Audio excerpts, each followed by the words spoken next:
You're listening to the RetireCoast podcast, where money, business, and lifestyle come together. Join us each week as we explore smarter financial planning, starting and growing businesses, and building the life you want at every stage, from millennials and Gen X to today's retirees.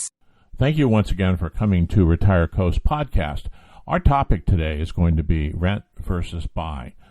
One of the biggest decisions that someone will make in their lifetime is to buy a house. And another large decision, although it doesn't seem like it at the time, is to rent versus buy. It's a big decision because every month you're going to pay thousands of dollars somewhere. It's going to be either to a landlord for renting or it's going to be a mortgage payment. It's important that you get all of the facts so that you can make a decision. As our dialogue, which follows here, lays out the facts and goes through the process that you may go through to make a decision. We have some calculators that you can use so that you don't need to lay in bed at night and try to figure this out on your own. But getting all of the information and then making a decision is really the smart way to go. And I hope that you enjoy and get something out of this dialogue that comes along here, because it'll help you a great deal make the final decision about what you want to do, rent versus buy. Okay, so let's unpack this. There is this very specific kind of dread that I think a lot of us feel. It hits you at like 11:30 p.m. on a Tuesday. You're lying in bed, your phone is, just blasting blue light into your face, and you're flipping between two apps. One is Zillow, or, Redfin, showing you this cute little bungalow that somehow costs more than your parents made in their first 20 years of working. And the other app is your bank account. And that gap between the two, it feels less like a math problem and more like a personal failing. It's the modern anxiety loop for sure. You feel like you're stuck in this waiting room. Yeah. And meanwhile, everyone else on your Instagram feed is getting the keys to the executive suite. That's it. It's that feeling of just paralysis. And we're talking, of course, about the rent versus buy decision. For our generation, millennials, and now even older Gen Z who are, hitting their 30s, this isn't just about a place to live. It's got all this cultural baggage. Oh, massive baggage. Yeah, this story that renting is just throwing money away, or that you're basically a teenager until you have a property deed with your name on it. Which is so fascinating because that whole narrative is, it's really a hangover from a totally different economic world. It's advice from like 1985 being applied to the reality of today. So that's what we're going to do today. We're going to dismantle that whole story. We're doing a deep dive into an article from RetireCoast. It's called Rent versus Buy for Millennials, a practical housing decision checklist. But honestly, calling it just a checklist kind of undersells it, I think. This feels more like a fundamental rewiring of how we think about this decision. I agree completely. The core idea here is alignment. We aren't here to tell you that buying is always right or renting is always right. We're here to get away from the emotion and look at the cold, hard numbers. The goal is to replace that pressure with what the source calls the Millennial Financial Lab approach. The Millennial Financial Lab. I like the sound of that. It's clinical. It feels like we can take the emotion out of it. That is the whole point.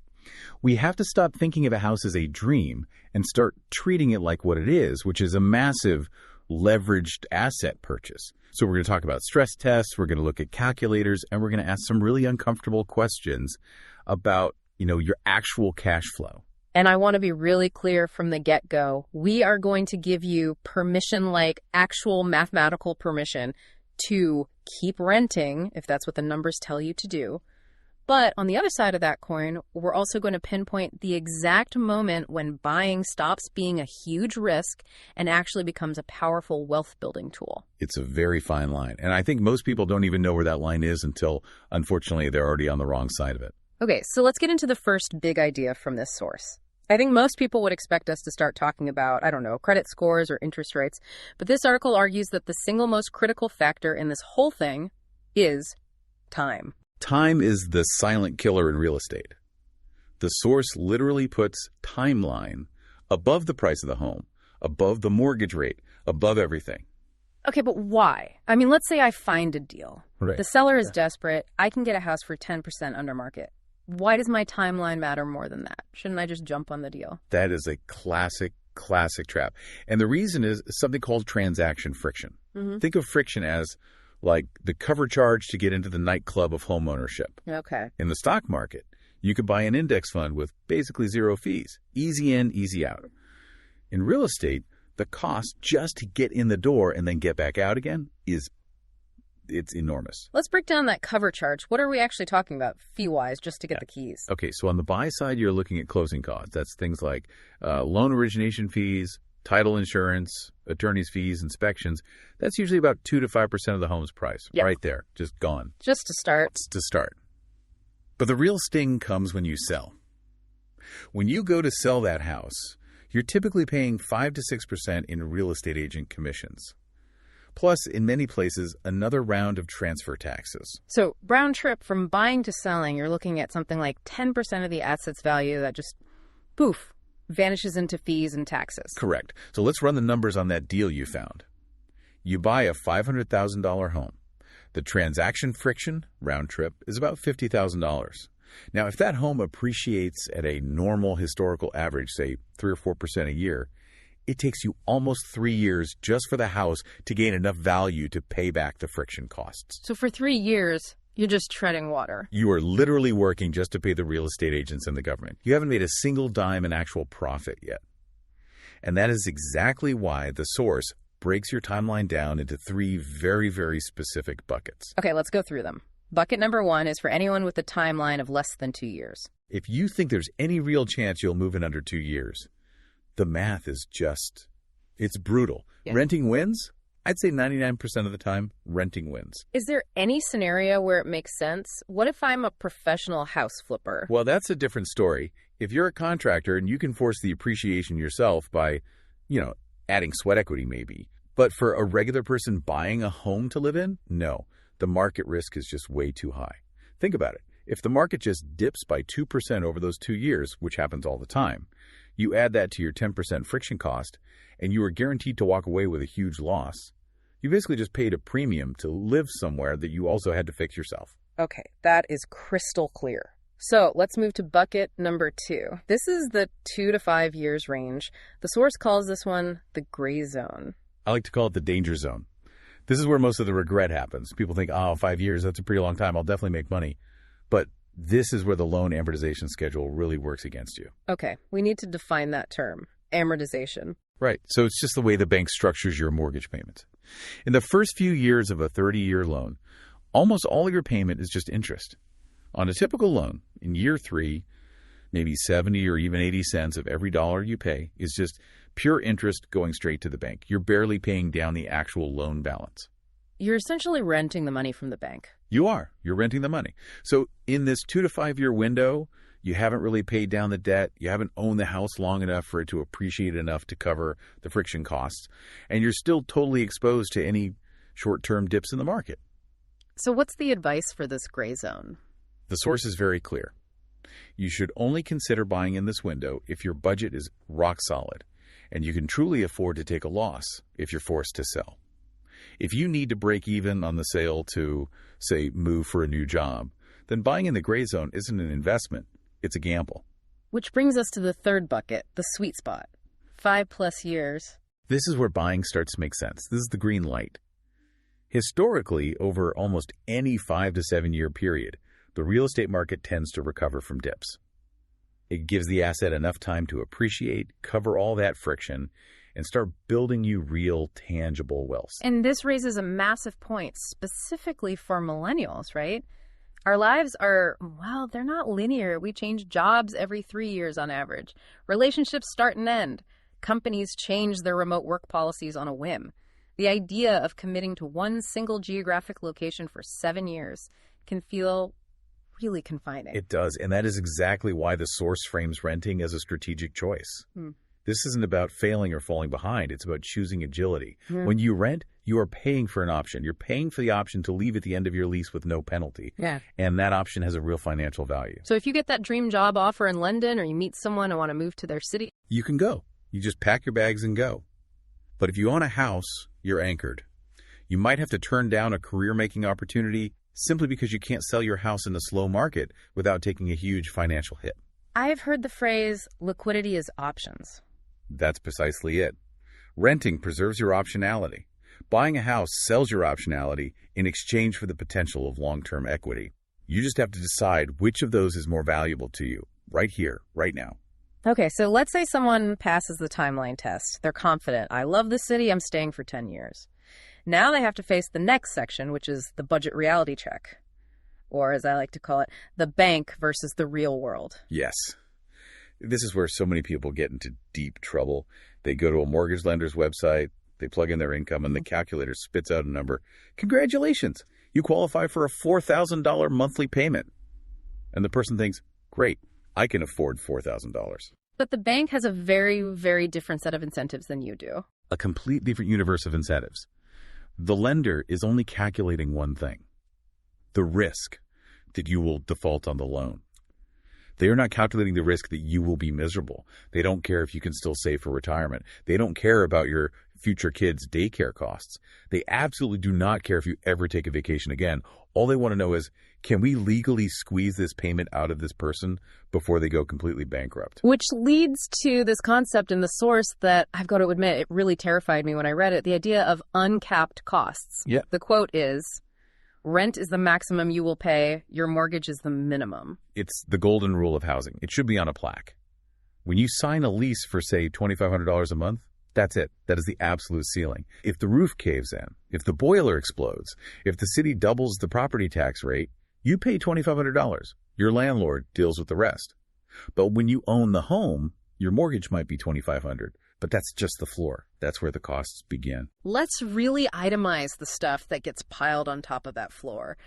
Because I think people hear other costs and they just mentally gloss over it. They think, oh, I'll just set a little aside for repairs. It's so much more than just a few repairs. It's structural inflation against your budget. Yeah. First up, property taxes. In a lot of places, taxes are automatically reassessed as soon as a home is sold. So the previous owner might have been paying $5,000 a year, but because you paid a higher price, your new bill could be $8,000, and that number almost never goes down. Okay, so that's a big one. What's next? Homeowners insurance. And we're seeing this become a huge problem in places like Florida, California, Colorado, anywhere with climate risk. Premiums are doubling, tripling, or insurers are just pulling out of states entirely. And if you have a mortgage, insurance is not optional. You are required to have it. And then, of course, the big one, the maintenance. The source calls it the water heater at 2 a.m. factor. It's a very visceral way to put it, isn't it? But let's put a real number on it. The standard financial advice is to budget 1 to 2% of the home's value per year for maintenance and repairs. So on that same $500,000 house, that is $5,000 to $10,000 a year, that's an extra $400 to $800 a month that you need to be saving on top of your mortgage, just for when things inevitably break. And if you aren't saving that, when the roof finally needs to be replaced for $15,000, that's going on a credit card. At 24% interest. And that is exactly how people become house poor. Yeah. You're sitting on $1 million asset on paper, but you're eating ramen for dinner because you have absolutely zero cash flow. So to avoid that fate, the source recommends a stress test. You have to run your budget through a few worst-case scenarios before you even think about buying. Right. This is the Millennial Financial Lab in action. It's 3 key questions you have to ask yourself with brutal honesty. Question 1, does the total housing cost, that's mortgage, taxes, insurance, plus that 1% maintenance buffer, does that number fit comfortably into your take-home pay? And I don't mean, can I technically make the payment if I don't eat out for a year? I mean, does it leave you plenty of room for savings, for investing, for living? Okay. Question 2, is there a healthy emergency fund left after you pay all the closing costs? This is so critical. Most first-time buyers scrape together every single penny they have for the down payment and closing costs. They move in with like $500 left in their checking account. The source calls this a fragile plan. Because if the furnace dies in month 2, they are immediately in debt. You have to have a buffer. And the third question, does this house crowd out all your other life priorities? Yeah, this is the opportunity cost of your lifestyle. If buying this specific house means you can no longer afford to contribute to your 401k to get your company's match, you are literally turning down free money to own a house. If it means you can't afford to take a career-changing certification course that could double your salary in 3 years, then the house is actually holding you back. That's perfect transition to the next section, which is all about income stability. Because, I mean, the whole nature of work has changed for our generation. It has, fundamentally. Yeah. The old model of a 30-year career with a gold watch and a steady pension, it's extinct. Millennials, Gen Z, We often have variable income, commissions, quarterly bonuses, freelance gigs, side hustles. Or we work in industries like tech or media where, layoffs are basically just a seasonal weather event you have to plan for. Exactly. And that income volatility completely changes the risk profile of taking on massive debt. If you have a fixed 30-year obligation, that mortgage payment that's due on the first of the month no matter what, but your income is variable and unpredictable, you have a fundamental mismatch. That's a recipe for stress. The Source has this fascinating frame for this. It calls renting career insurance. I want to push on this a little. Is that just, a nice way to make renters feel better about not having equity? Like, oh, I don't have a house, but I have insurance. No, I think it's a real tangible economic benefit. Let's go back to that lock-in effect. Let's say you're a homeowner and you get laid off. Yeah. You've got this huge monthly payment you have to make. You start to panic. You might feel completely forced to take the very first job offer that comes along, even if it's a step back in your career or pays less than you're worth, just to make sure you don't lose the house. You lose all your negotiating power. All of it. You become incredibly risk-averse. But now, imagine you're renting. Maybe your rent is lower than a mortgage would be. Or at least you have the option to downsize or move to a cheaper neighborhood at the end of your lease. You could afford to ride out the storm. You can be patient and wait for the right job to come along. You could even take a risk on joining a startup.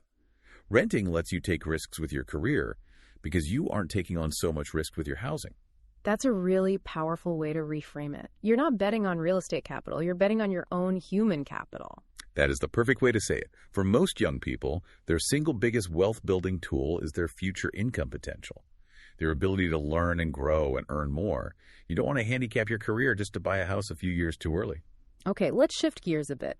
We've been very logical, very much in the spreadsheet world. But we have to talk about the part of this that you really can't calculate. Section 4, lifestyle fit and the mental load. The mental load. This is the invisible, unpaid second job of homeownership. I feel this in my bones. When I was renting, if the dishwasher started making some horrible grinding noise, I'd just, open an app, file a maintenance ticket, and go about my day. Now, I have to go on YouTube and try to diagnose it. Is it the motor? Is it the pump? Do I need a plumber or an appliance repair person? Then I have to go on Yelp and read reviews to find someone who won't rip me off. Then I have to take a half day off work to wait for them to show up. And that is all time. And your time is your most finite resource.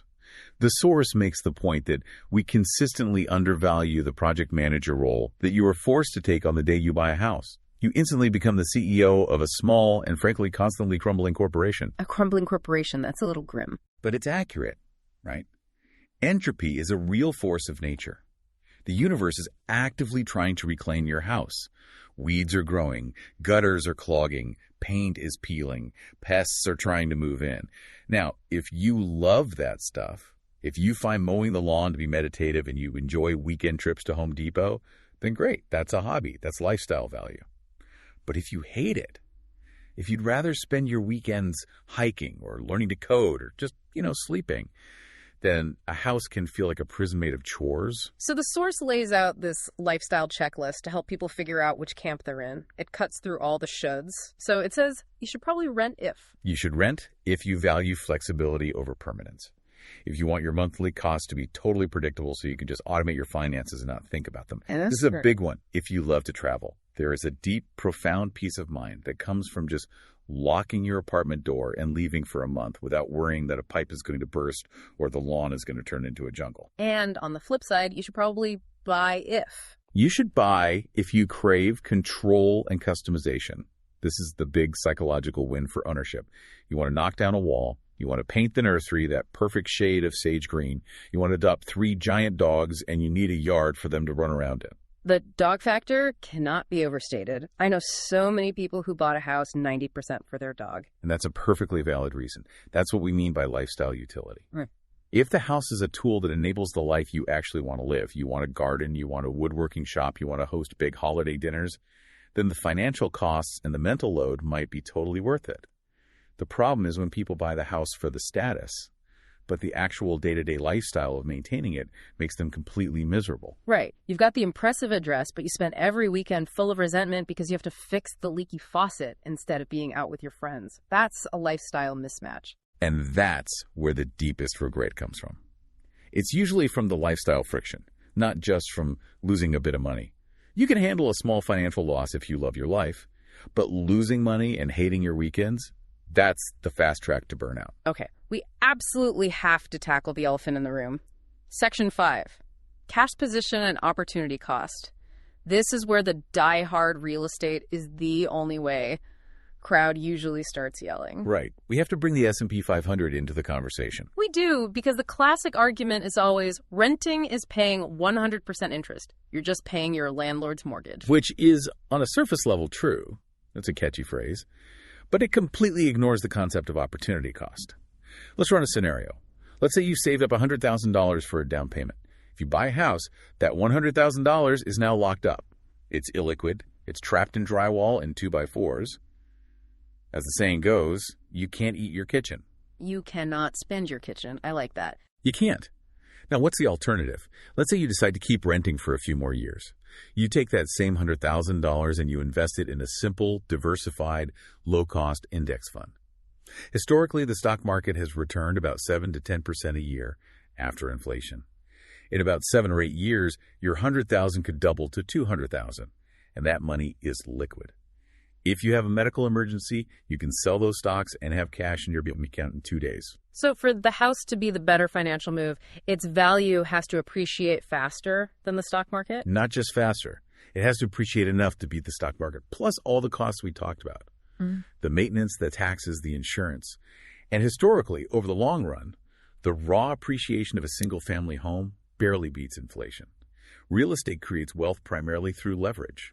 You put a little money down to control a huge asset, but the asset itself grows slower than stocks. Okay, but I have to play devil's advocate here. Humans aren't robots. If I don't buy the house, am I really going to invest that $100,000? Or am I going to see that huge number in my savings account and decide I need a really nice vacation to Italy?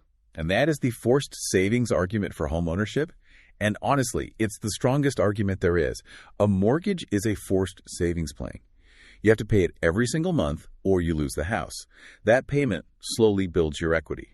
If you rent, you have to possess the financial discipline to manually take the money you're saving and invest it every single month for decades. The source mentions that people who own their homes when they enter retirement are, on average, much better off financially. They absolutely are.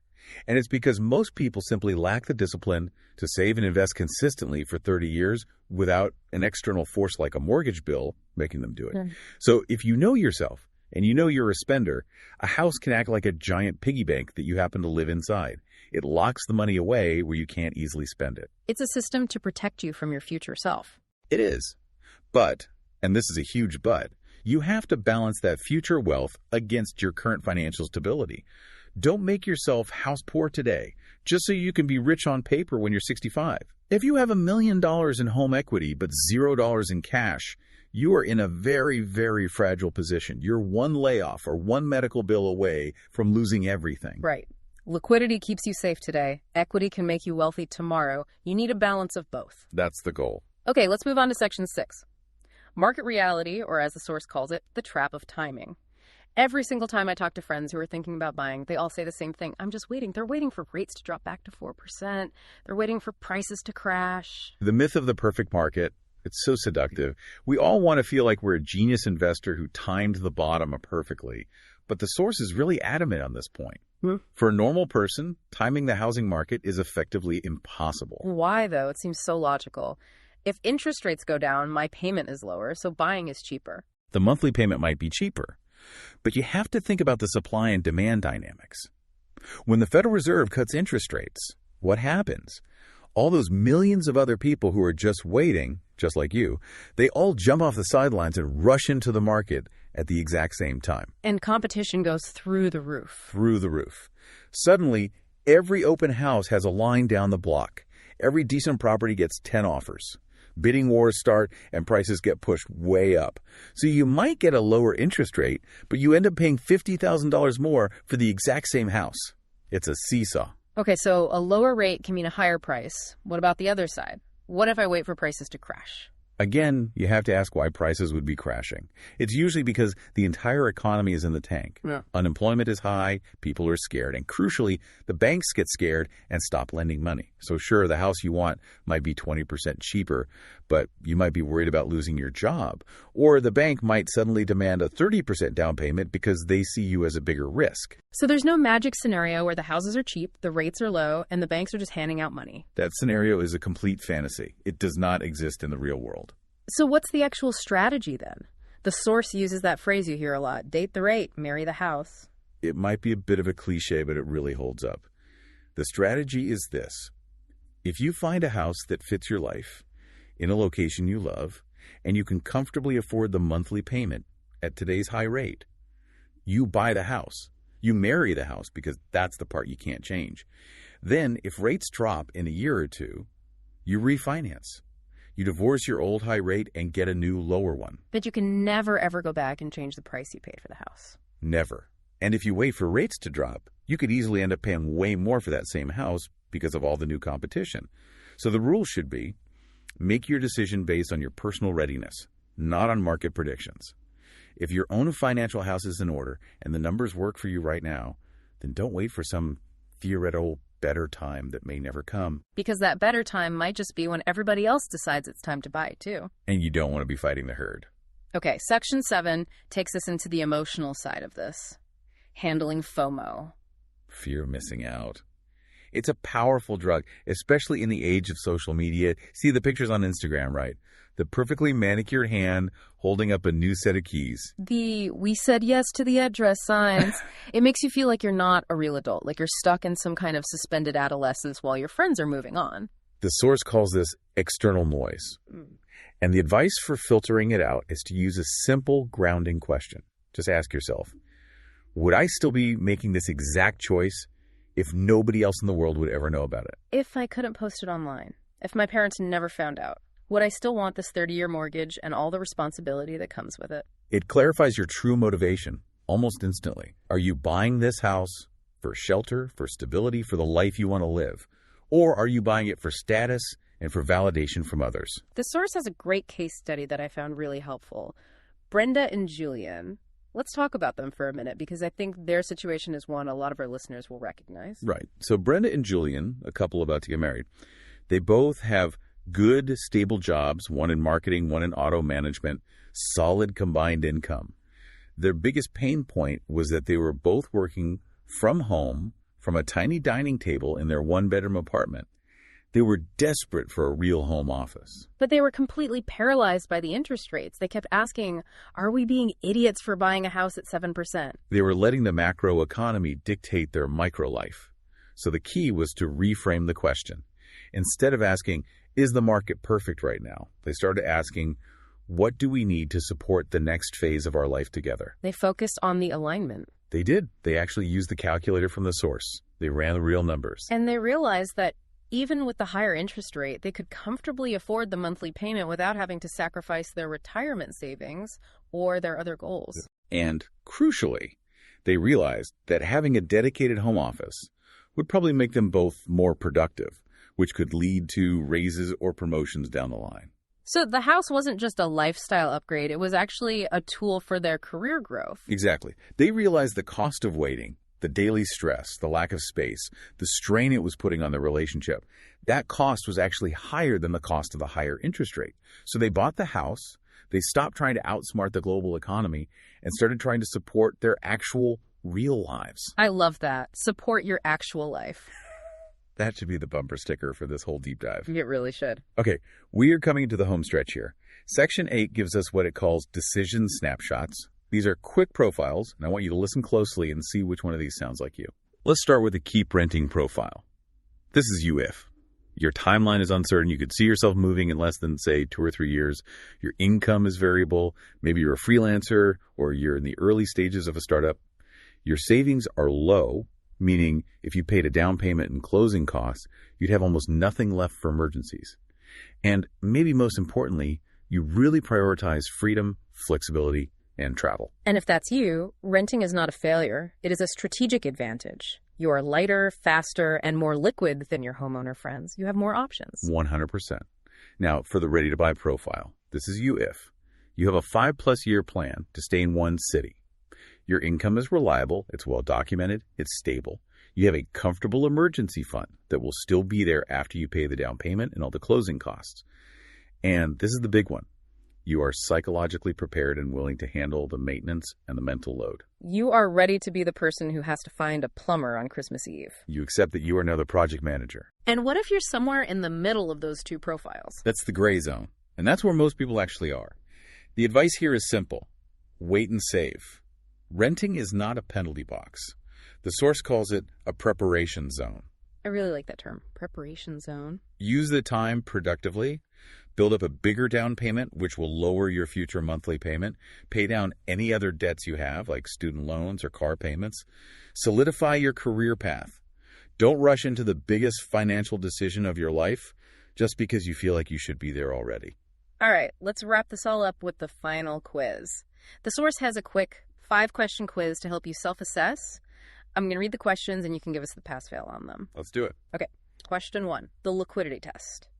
If your income disappeared tomorrow and didn't come back for 3 months, would you have to sell investments or go into debt to make your housing payment? If the answer is yes, you are not ready to buy. You need a cash buffer that can cover at least 3 to 6 months of total housing costs, no questions asked. Question 2, the timeline test.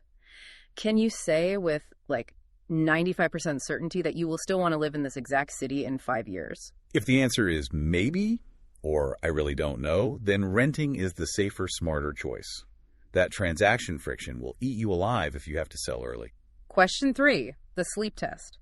Does the thought of getting a surprise $5,000 repair bill for a new air conditioner make you physically anxious or keep you up at night? If yes, keep renting. For a homeowner, a $5,000 surprise isn't a once-in-a-lifetime disaster. It's a Tuesday. You need to be financially and emotionally prepared for those shocks. Question 4, the lifestyle test. Do you generally spend your free time exploring, traveling, going out? Or do you spend it nesting, working on projects at home, gardening? If you're an explorer, rent. If you are a nester, buy. It doesn't make sense to buy a big, expensive nest if you're never actually in it. And finally, question 5, the market test. Honestly, are you hoping to get rich off this house in the next 2 or 3 years? If yes, do not buy. A primary home is a place to live that will hopefully build some wealth over a very long time. If you want a quick return, you should go to a casino, not an open house. It's amazing how clear it all becomes when you just strip away the emotion and the social pressure. It really is. The math doesn't lie, even when our feelings in our Instagram feeds do. So, to bring it all home, the next smart step for you listening might not be calling a real estate agent. It might be opening a high-yield savings account and automating your contributions. It might be focusing on getting a raise at work. Or it might just be renewing your lease for another year and feeling a sense of relief, realizing that you're not throwing money away. You're buying patience. You're buying flexibility. The right decision is the one that aligns with your life today while keeping your options open for tomorrow. There is no finish line in life. You don't get a special medal for owning a home by the time you're 29. The prize is being able to sleep well at night, knowing you're financially secure. That's the only prize that matters. If you want to run your own numbers, check out the links to the Millennial Financial Lab and the rent versus buy calculator in our show notes. Be honest with yourself, and thanks for diving in with us. Happy housing. It's my sincere hope that the information that you just listened to will help you reach a decision. And you know what? You can make your mind up later. You can decide to rent now and buy later. There's no set, fixed thing here. Just keep in mind, though, that down the road, later on in life, people that are retired and own a home at that time always do better in retirement than people who have not. That is pretty much a fact that is hard to dispute, and you may want to put yourself in that position, but as you're a millennial, so you're just starting out. There's no need to jump into something right now. Take your time, find your footing. Come to RetireCoast.com and use our calculators. Go to our calculator hub and our Millennial Calculator Hub, and the article that this podcast caused to be created has a calculator in it for this very purpose of determining whether you want to rent or buy. So take a look at the other information we have in our article, too. And between the article and between this podcast, I hope that you can make a decision that you'll feel comfortable with. Well, thank you for coming to RetireCoast.com. Please come back to our podcast and go to our website and check out some of our YouTube videos also. Thank you.